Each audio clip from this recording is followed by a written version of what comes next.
In the Spanish province of Aragon lies the desolate agricultural village of Fuentes de Todos, steeped in poverty and subjected to the ravages of an unrelenting sun.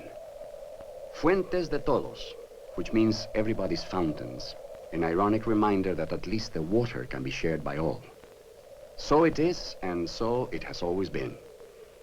Yet there was one time when, out of this place of poverty and isolation, this heritage of a country stifled by political corruption, there emerged a man who was to become one of the greatest artists Spain would ever know, Francisco José de Goya y Lucientes.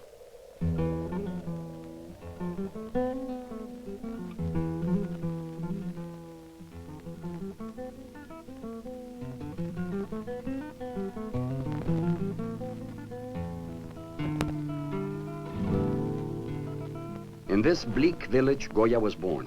It was the year of our Lord, 1746. King Carlos III reigned, and the Inquisition still shrouded the land.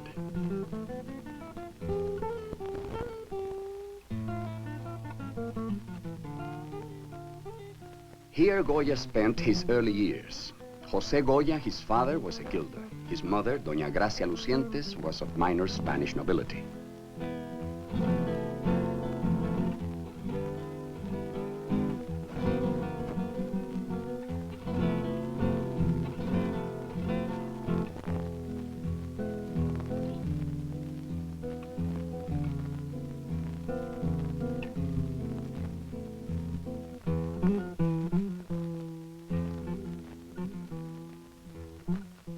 In a few years, Goya and his family moved to Zaragoza, the commercial and artistic center of Aragon, where it was easier to earn a living and educate children.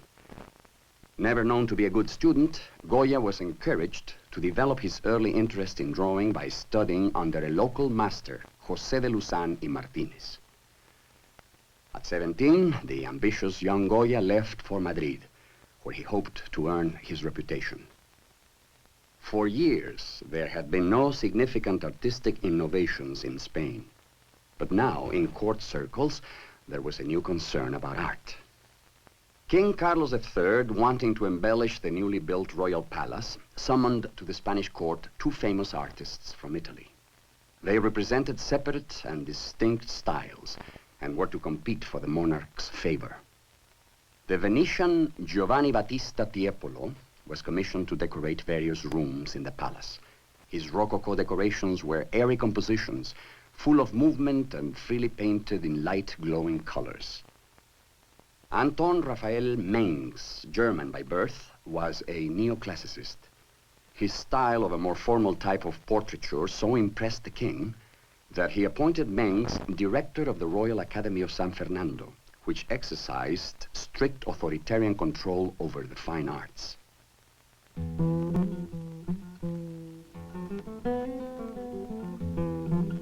Twice Goya was to apply to the Academy for a scholarship, only to fail on both occasions.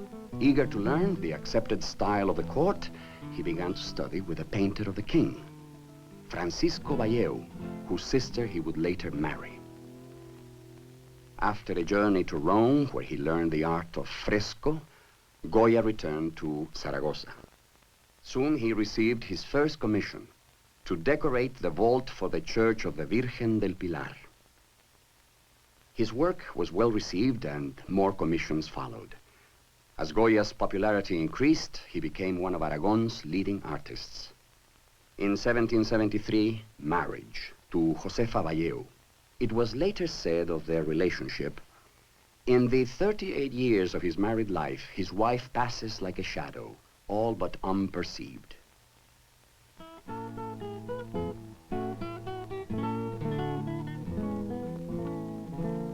Shortly after his marriage, Goya received his first royal commission when he was called to Madrid by Mengs and Valleu to assist with the working designs or cartoons for the royal tapestry manufactory.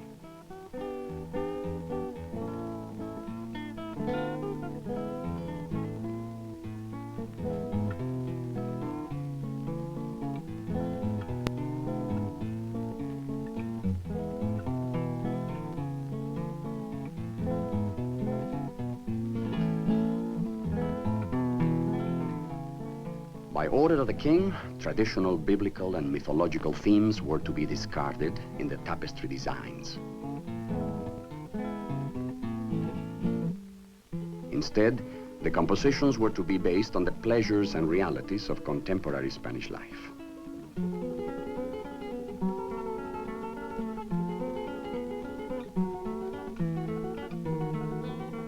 During the next 20 years, Goya was to deliver 63 cartoons for the weavers to copy.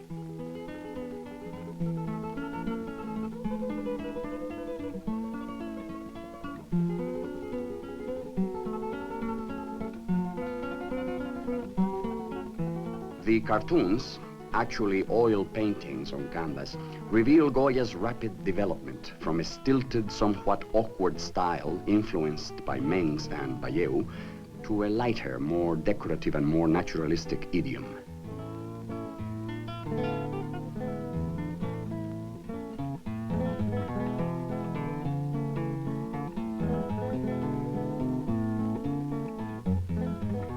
In a very short time, Goya's work began to show amazing mastery. He liked to record the flamboyant majas and majos, the night revelers of contemporary Madrid.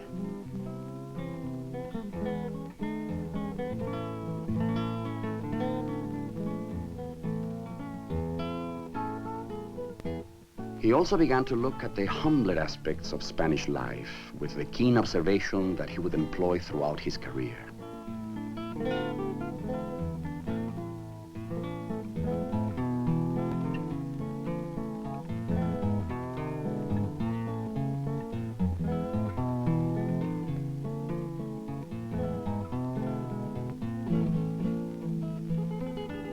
In The Blind Guitar Player, along with his devising of the scene and rendering of the characters, Goya developed a careful composition that is seldom found in the cartoons prior to this time. Warmly praising Goya's work, Mengs once said, "He is an active member of the profession, rich in talent and spirit, promising ever new progress in his art." Received by King Carlos III, Goya painted his portrait the following year. The painting is somewhat informal, frank, yet kind and respectful. More importantly, it shows what Goya had learned during his visits to the royal palace through viewing the work of the great Spanish master, Velázquez. Though Goya's petition for the position of court painter was rejected, he was elected to the Academy of San Fernando.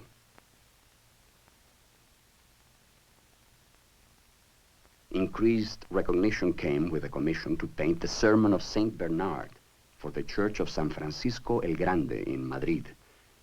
Goya included himself in the painting, as he was to do many times thereafter. In 1783, Goya was commissioned to paint the Count of Floridablanca, chief minister of the king. This is a conventional 18th century portrait, intended to flatter and to emphasize the importance of the sitter. Again, Goya appears in the picture. Perhaps he realized the recognition he might gain from painting such a prominent figure as the Prime Minister. Though the work was stiff and heavy-handed, it served immediately to consolidate Goya's reputation, providing his sought-after entrance into court circles. Then, in 1786, Goya's ambition triumphed. Carlos III appointed him court painter. This meant he must supply oil paintings and frescoes at the command of the court, as well as make cartoons for the tapestry factory. Of this period, he was later to write, "I had achieved for myself an enviable way of life." More portraits were commissioned. Among the fashionable ladies of the court was the Marquesa de Pontejos. Goya observed the fragility and affectation of her appearance and painted with care and brilliance every detail of her ornamental dress. Reducing his earlier use of splashes of color, Goya began to employ a more monochromatic palette, more appropriate to an austere court lady. The blue-green trees, the blue lavender skies, the silver grays and pinks of her costume helped to create a restrained atmosphere of dignity and social position. In the portraits that followed, The sitter begins to stand out against a background that is devoid of accessories. These portraits do not recall joyfulness, as many of the tapestry cartoons do.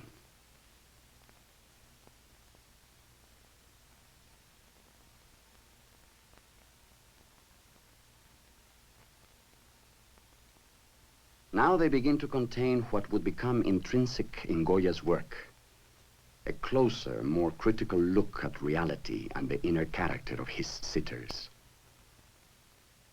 In this pose, stiff and formal, Goya shows how even the children were trapped in the court tradition. The Duke and Duchess of Osuna, wealthy patrons of the arts from one of Spain's most illustrious families, became Goya's great benefactors. Goya has caught in their faces, especially the eyes, something vital that contrasts with the stiffness of their dress.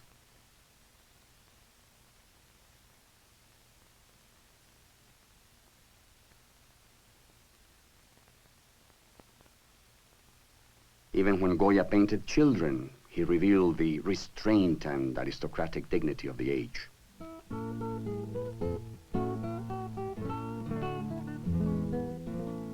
After a 6-year interval, Goya resumed his work on the cartoons for the tapestry manufactory.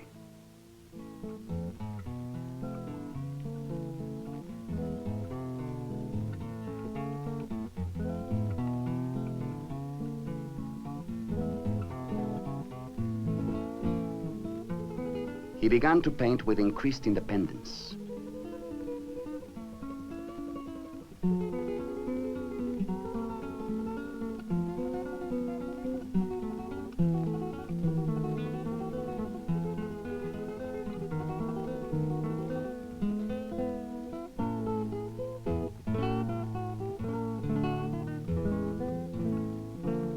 The mood is light-hearted, the handling of color and light effects more subtle, the figures more naturalistic and vivacious.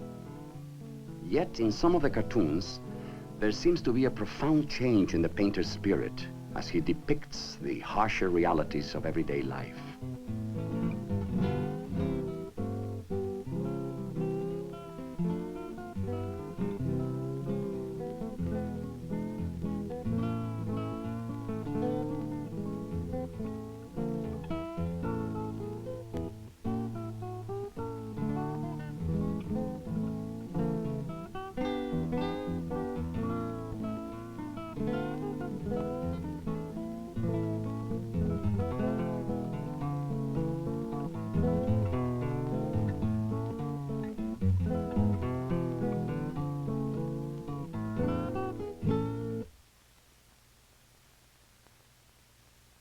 For his patrons, the Duke and Duchess of Osuna, Goya painted a group of pictures to be hung in their country home, the Alameda.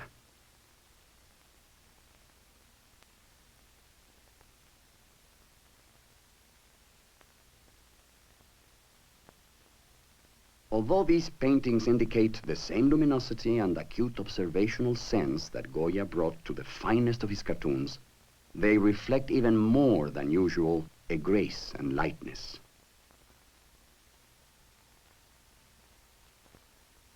Still, a certain social commitment enters into this series as well, marking a radical transformation of the painter's sensibility. That same year, Goya painted the Meadows of San Isidro, a tapestry cartoon that never reached the weaver.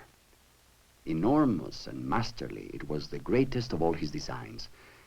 In the distance beyond the river is a panorama of Madrid, while in the foreground, people of all ages and social standing are celebrating the annual Saints' Day and enjoying some leisure moments outside the city. Of this painting, Sanchez Canton wrote, "Never in the history of painting, until the appearance of this canvas, had anyone ever reproduced sunlight with so much truth. The picture fully anticipates the most masterly impressionism."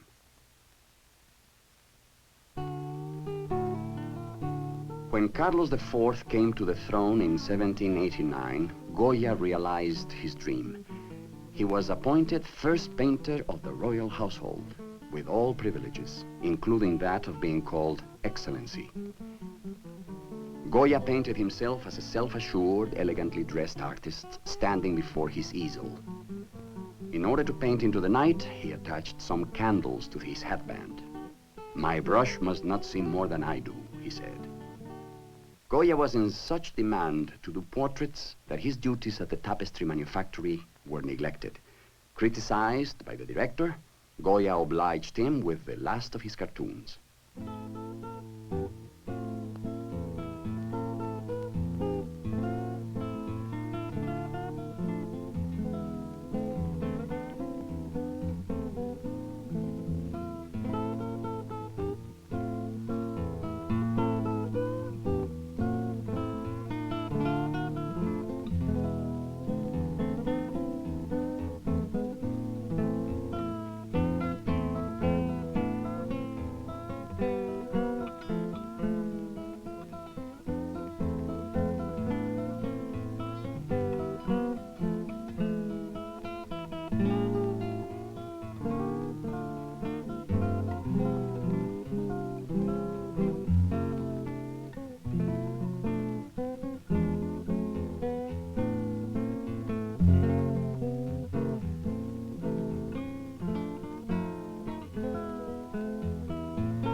Triumphantly, Goya returned to the depiction of the easy and amiable life of the preceding period. But there is a new element added now, as he mockingly examines some of the conventions of Spanish society.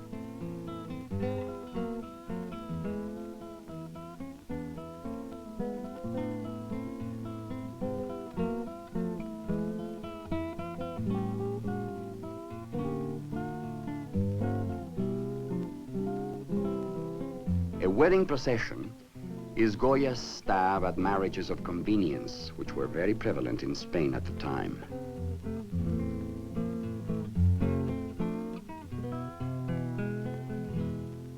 In The Dummy, doll-like girls toss a dummy into the air, a familiar game at Spanish outdoor festivals. But the coquettish girls and the hopelessness of the dummy may be Goya's way of showing the pleasure that women derive from toying with men, a theme that was to recur again and again with increasing savagery.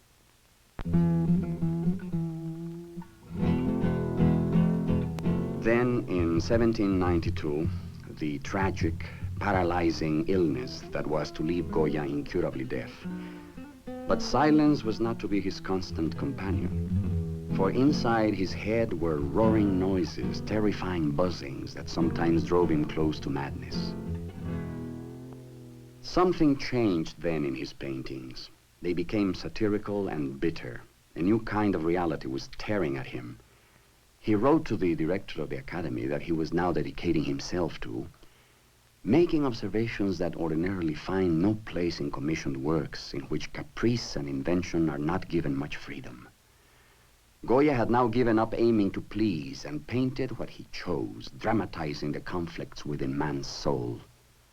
There is nothing light-hearted about these carnival revelers. The mask-like faces are ominously bizarre, for to Goya, the mask was not something that hid the face, but rather that which individually defined it. Now political events began to parallel the horrors in Goya's troubled mind.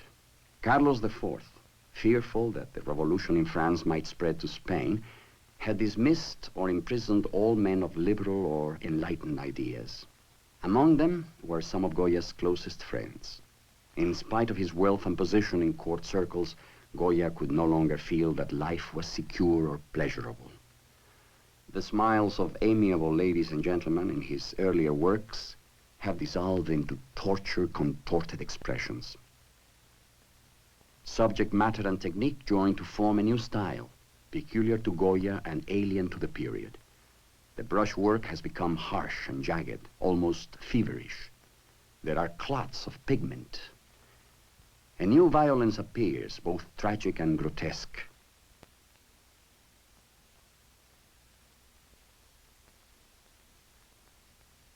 It is a foreboding of what is to come.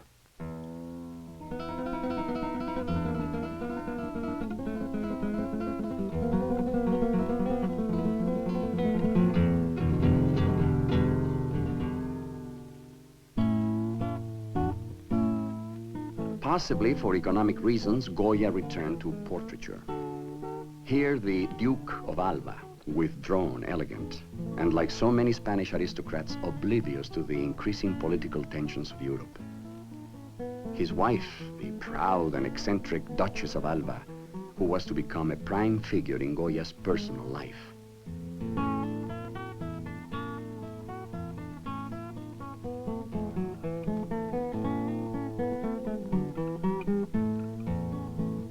After the death of her husband, the Duchess retreated to her country estate, where she was joined by Goya. In this portrait, though she's still dressed in the black of mourning, Goya paints her in the style of a maja, her stiff, outstretched arm calling attention to a double ring engraved Goya and Alva.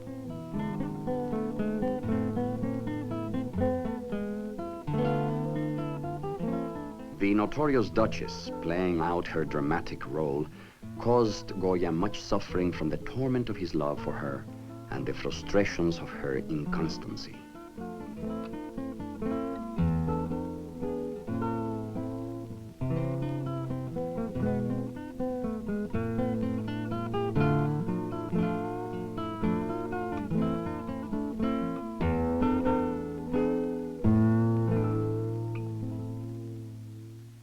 But the Duchess was not the only cause for Goya's increasing disillusionment.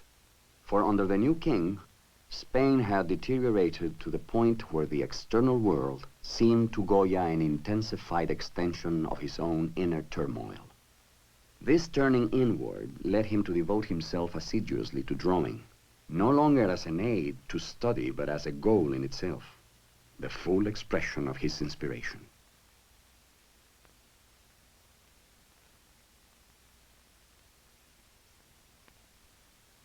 The sleep of reason produces monsters. With this theme, Goya produced the Caprichos, 80 etchings that prove his mastery in the depiction of irony and sarcasm.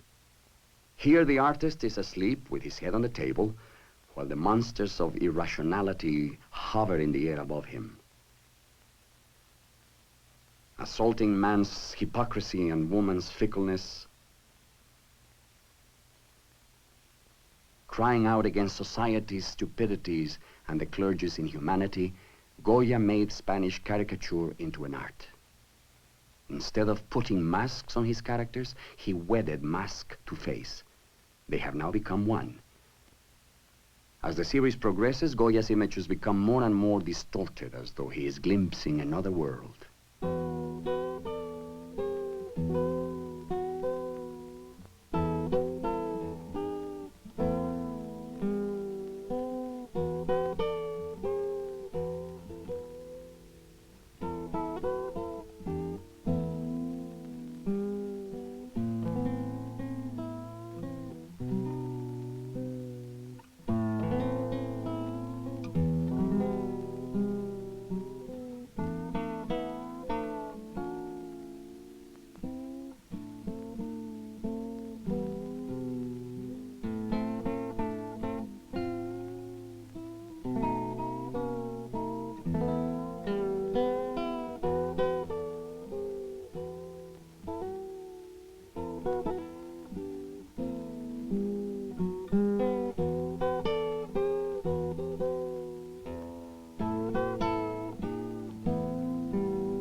Imaginatively as well as stylistically, these etchings are no longer those of the sedate 1700s.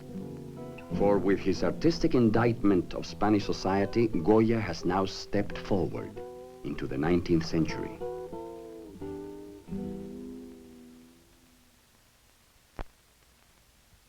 In spite of his anti-clericalism, Goya contrived to remain on happy enough terms with the church to continue receiving commissions on religious themes. For one of these, he was charged by the king to decorate the church of San Antonio de la Florida on the outskirts of Madrid. He was asked to illustrate the popular legend of the church's patron saint. Boldly, Goya inverted the usual elements of the decoration of domes and vaults, placing the Gloria in the lowest part and putting on the ring of the drum the story of the miracle. In a significant departure from tradition, Goya set the scene of St. Anthony's miracle not in biblical times, but in contemporary Spain.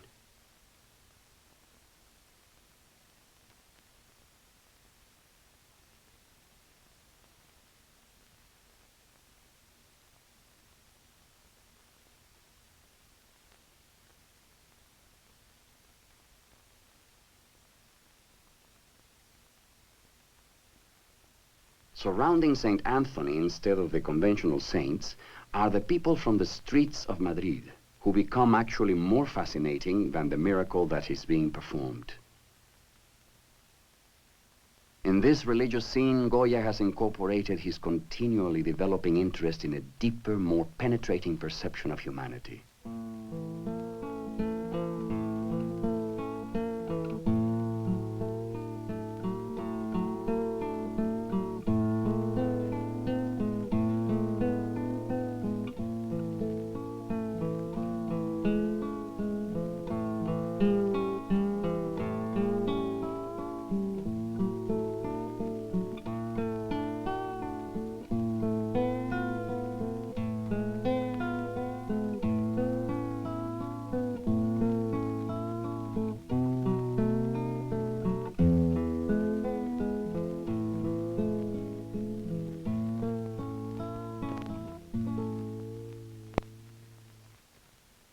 Despite his breaks with convention, Goya remained in favor with the court.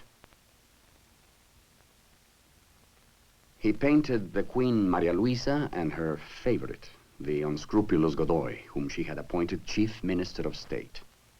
In a gentler vein, Goya painted Godoy's young wife, the Countess of Chinchon, poignantly capturing her loneliness and the pregnancy she shyly tries to conceal.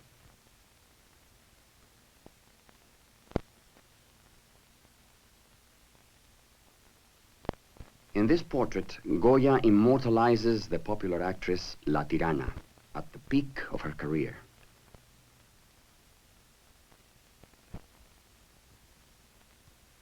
Several years later, Goya portrayed the actress again, but here she is old and stout, showing signs of illness. It is in the details of her white dress that Goya's virtuosity is displayed, the lightness of the frills and folds beneath which one senses the presence of a voluminous body. By this time, Goya had become Spain's most sought-after artist.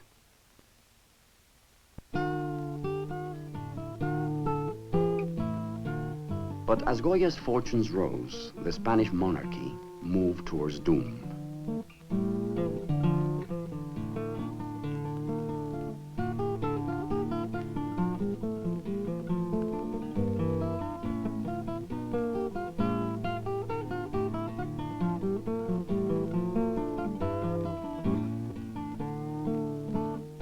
Commissioned in 1800 to paint the royal family, Goya created a portrait in which the costumes were so dazzling, they detracted from the vulgar and coursant features of the king and queen.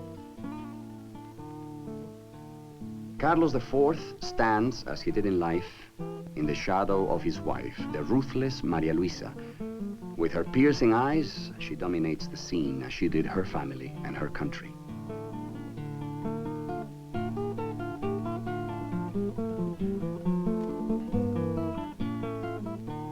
Their young son, Fernando, who would reign over Spain even more disastrously than his father had.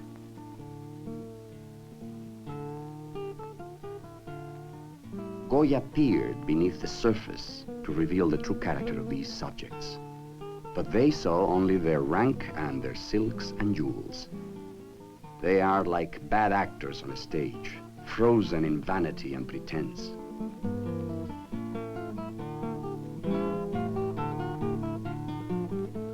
And in the background, once again, is Goya, observing, recording what he sees.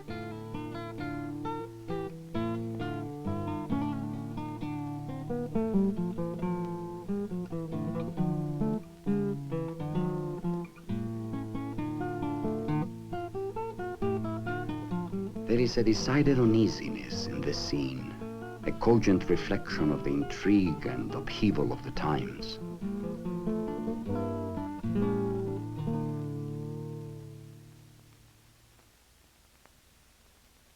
For a while, Goya seems to have retired from public life, returning to paint for a few private individuals, such as the Count Fernand Núñez. Now his late portrait style developed, as plastic form took precedence over color harmonies. The artist has dispensed with all distracting accessories. The tonality is dark, yet atmospheric. The flesh tones, rosy.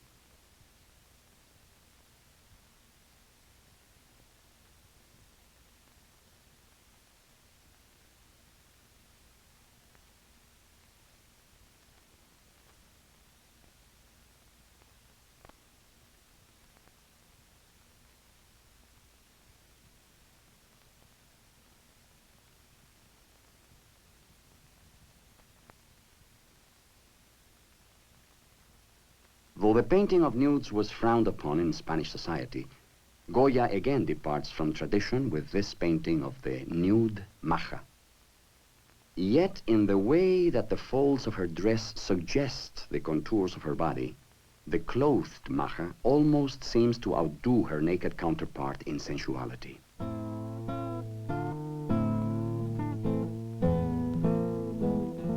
But now history intervened.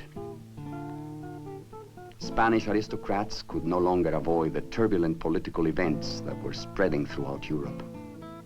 Carlos IV abdicated. Fernando VII was proclaimed king. As the Spanish ruling family kept fighting among themselves for power, Napoleon Bonaparte seized the throne, placing upon it his brother, Joseph.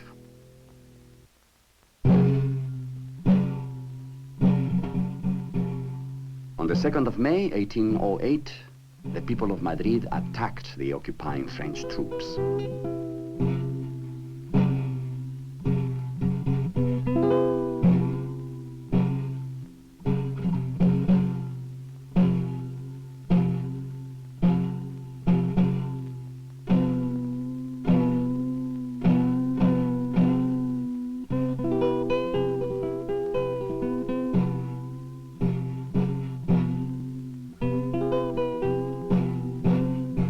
The French retaliated with executions on the terrible day of the 3rd of May. It was not until 6 years later that Goya recorded these events. Yet they recall vividly and with great passion the revolt of the Spanish people. For Goya, as for many Spanish intellectuals, there was a struggle between patriotic sentiment and the sympathy with the enlightened ideas of the French.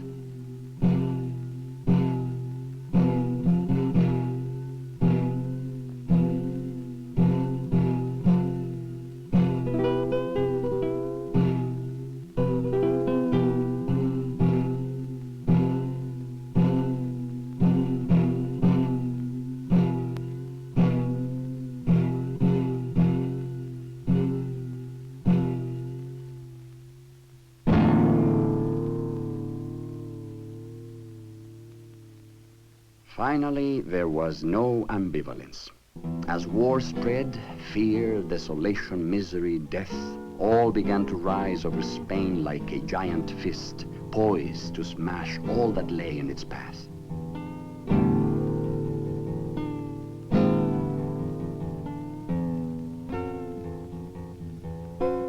The Spanish people rebelled.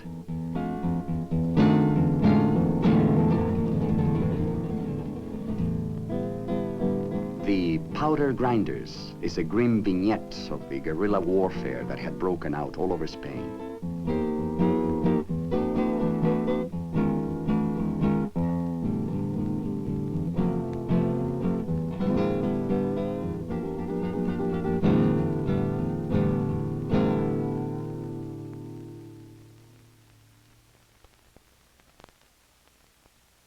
Goya recorded his rage in a series of etchings, the disasters of war. Until this time, artists had depicted war as a heroic, glorifying act of man. Goya changed this. With these etchings, he showed war the way it really was, in all its horror and devastation.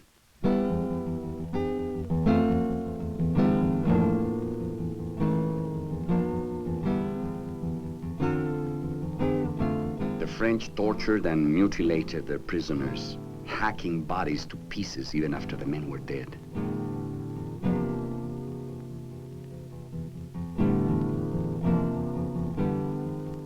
The Spaniards reacted by doing the same.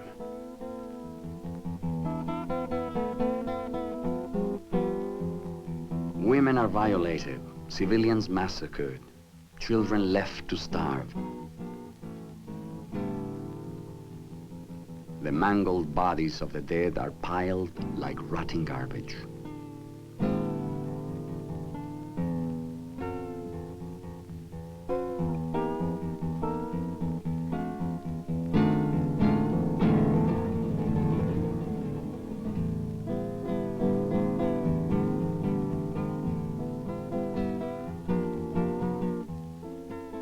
As the Spaniard is dismembered by French soldiers, he says in his agony only, "¿Por qué? Why?"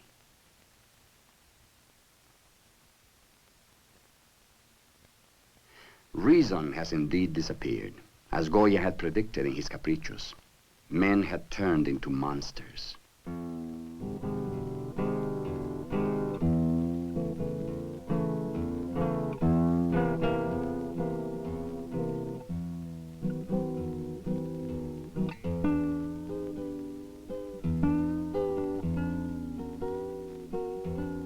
Finally, the war was over.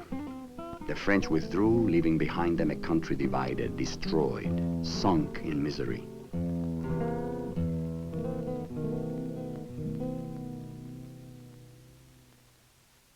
New hope for a liberal constitution was crushed when the exiled Fernando VII returned to the throne, restoring authority to all the old repressive institutions. After 6 years of bloody butchery, Spain was to become even more backward than it had been before.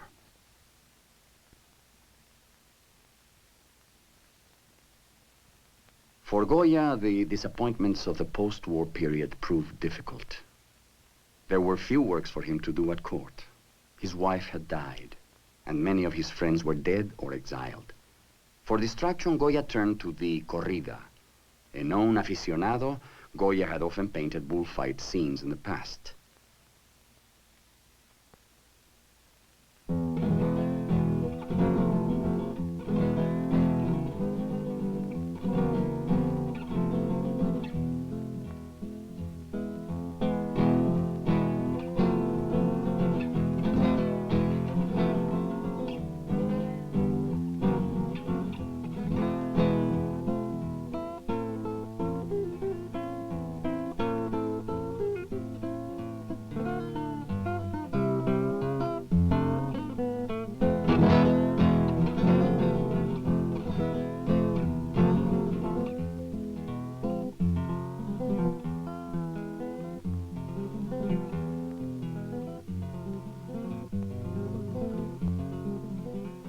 Now he produced a set of 44 etchings of this beloved art, La Tauromaquia. Goya vividly records the exploits and the history of the bull ring.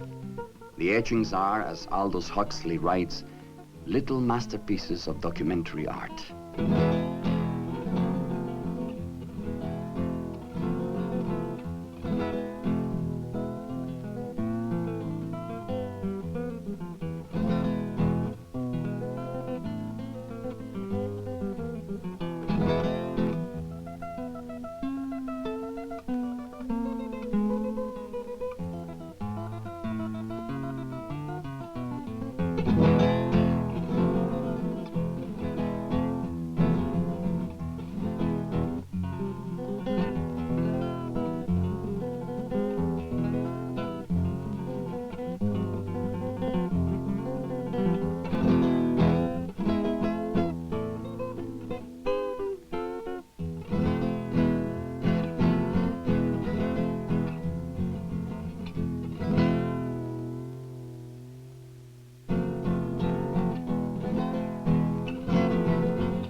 No longer was Goya to take part in official or social life. The few portraits he did paint were of professional men or close friends, men like Don Leandro Fernandez, the poet, and Fray Miguel Fernandez.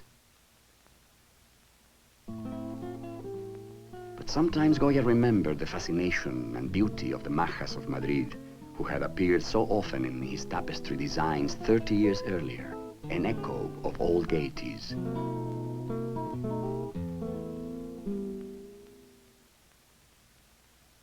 In 1819, Goya bought a country villa where he lived with Doña Leocadia Zorrilla de Weiss. Though the lady was known to have a shrewish tongue, this must have been of little concern to the deaf Goya. Then, once again, Goya fell desperately ill. From this point on, his world was transformed completely.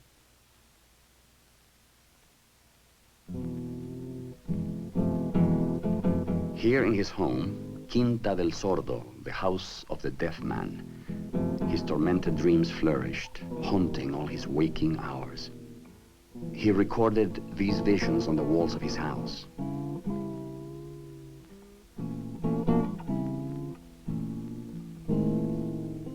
It became a macabre museum of the agonies and ambiguities of the world and of his private life.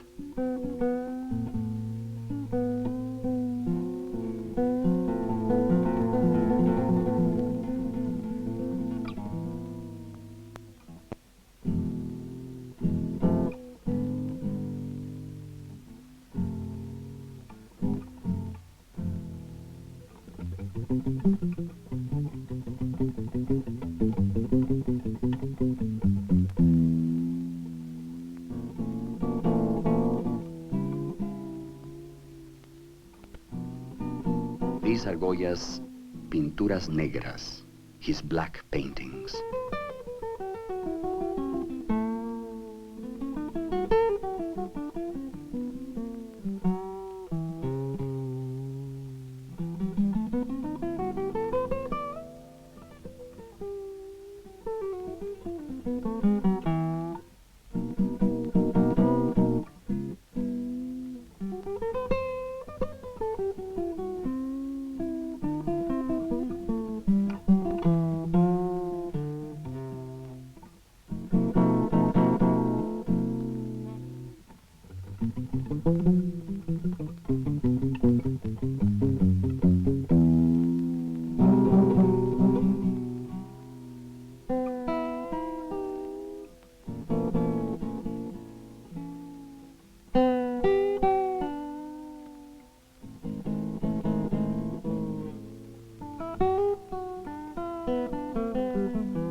He wrenches from his soul a sinister world of rich black, pure white, sudden slashes of raw color.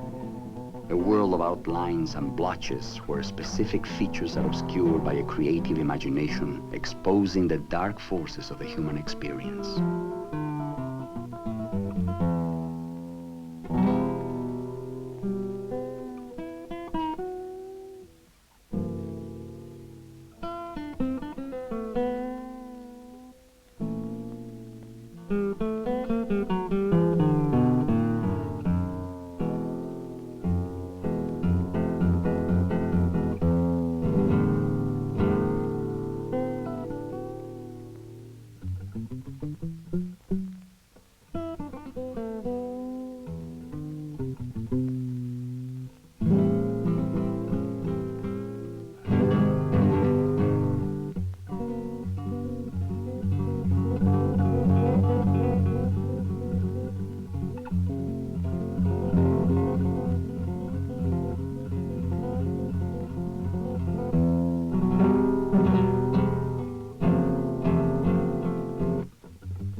Saturn is about to devour his young son, the terrifying expression of a mind threatened by madness.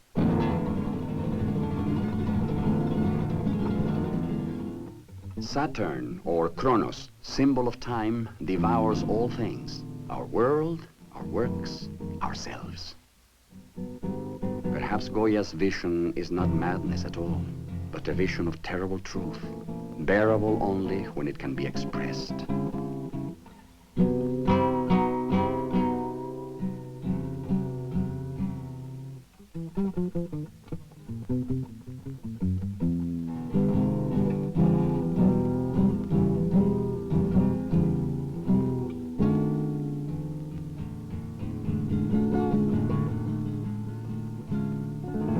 Once again, Goya picked up his engraver's tools to begin a new series of etchings, the Disparates, or Proverbs.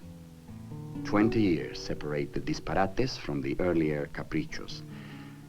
These little allegories, the Disparates, are more enigmatic and mysterious, the drawing more frenetic. These are the apparitions of his unconscious, the unspeakable torments of his tortured mind. They are his fears and ours.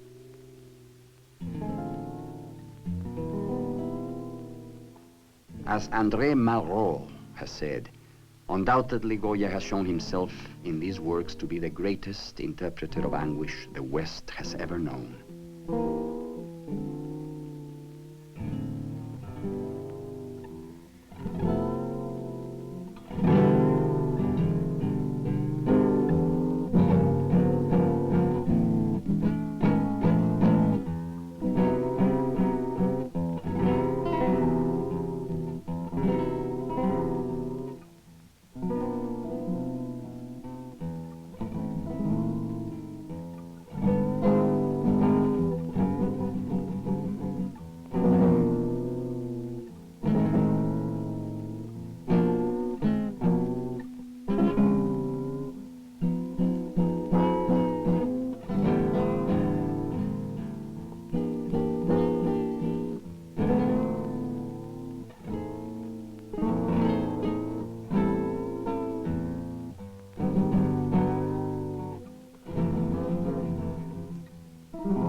Now, as Spain became more repressive, Goya fled to France.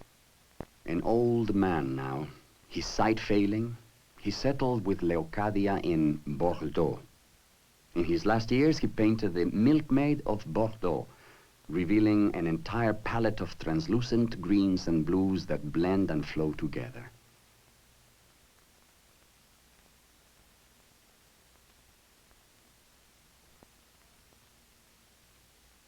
The portrait of Don José Molina was Goya's last canvas.